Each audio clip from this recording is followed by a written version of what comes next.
వాడెవడో పూల చొక్క నవీన్ అని ఉంటాడు. అంటే వాడు ఏంటంటే బేసికల్లీ తీసి పడేసినట్టు మాట్లాడతారు.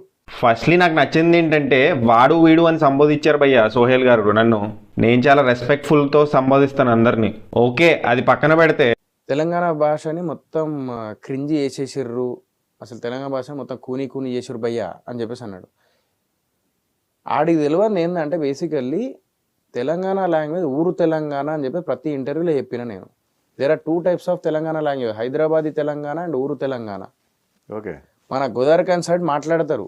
వాడిని ఒక్కసారి తీసుకుపోయి ఇంత కళ్ళు కూడా దాయిపించిన తర్వాత అక్కడ ఉన్న చుట్టుపక్కల వాళ్ళు మాట్లాడుతా అంటే ఆయనకు అర్థమవుతుంది ఊరు తెలంగాణ అంటే ఎట్లుంటుందో. గోదావరిఖాన్, కరీంనగర్, మంచిర్యాల ఈ టైప్లో ఇక్కడ ఉన్న వాళ్ళందరూ బూట్కట్ బాలరాజులో యూజ్ చేసిన లాంగ్వేజే మాట్లాడతారు. అది ఆడికి తెలియదు. అది వాడు హైదరాబాద్ తిరిగిండేమో.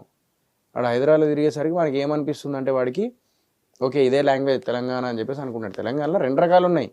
ఇంకోటి ఏమంటారంటే ఆ ఇంటర్వ్యూలో నేనేదో తెలంగాణ డైలెక్ట్ ని కించపరిచానంట. యాక్చువల్లీ నేను రివ్యూలో చెప్పింది ఏంటంటే ఆథెంటిక్ తెలంగాణ లాంగ్వేజ్ ని ఈ సినిమాలో చూపించలేదు. అందరు ఆంధ్ర యాక్టర్స్ ని తీసుకొచ్చి తెలంగాణ మాట్లాడిచ్చారు. సో అక్కడ ప్రాబ్లం వచ్చింది. దానివల్ల ఆథెంటిసిటీ పోయింది. నేను ఒక తెలంగాణ బిడ్డనే, రైతు బిడ్డగా. కరీంనగర్ మాది, ఎర్రబల్లి తాండా మాది. ప్రతి ఏరియాలో తెలంగాణ భాష మారుతుంటది, అది నాకు తెలుసు. నేను కూడా ఆ ఏరియాలో తిరిగాను. మీరు కొత్తగా వచ్చి లెక్చర్ ఇవ్వకండి, మీకు అర్థం కాలేదు. మీరు లో ఐక్యూ అని నేను అనొచ్చు, కానీ నేను అనను. టమాటా అని చెప్పేసి అనుకుంటాం మేము. 5 టమాటాలు ఎన్ని టమాటాలు ఇస్తా అంటాడు. అంత టమాటా అన్న అట్లా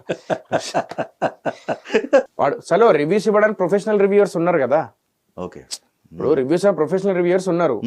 ఆడొచ్చి ఈరోజు నేను ఇచ్చేది 0.45 టమాటా బై అది ఇది అని చెప్పేసి ఏదేదో అంటే తీసి పడేసిండు. దానివల్ల ఓకే, అది పక్కన పెడితే నా టమాటోస్ కాన్సెప్ట్ గురించి కూడా హేళన చేశారు.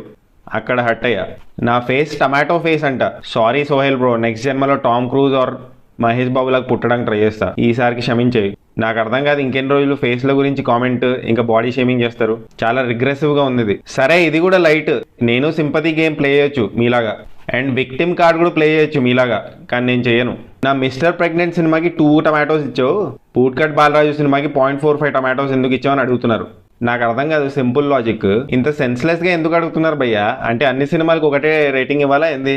అన్ని సినిమాలు డిఫరెంట్ కదా, ప్రతి సినిమాకి ఒకటే రేటింగ్ ఇస్తారని ఎలా ఎక్స్పెక్ట్ చేస్తారు? మరీ సెన్స్లెస్ గా ఉంది సోహెల్ భయ్యా. ఇంకేమన్నారంటే మిస్టర్ ప్రెగ్నెంట్ సినిమాకి 2 టమాటోస్ ఇచ్చినప్పుడే నేనేమనలేదు. ఏమనేవాడివి అంటే ఏంటి, ధమ్కీలు ఇస్తున్నారా?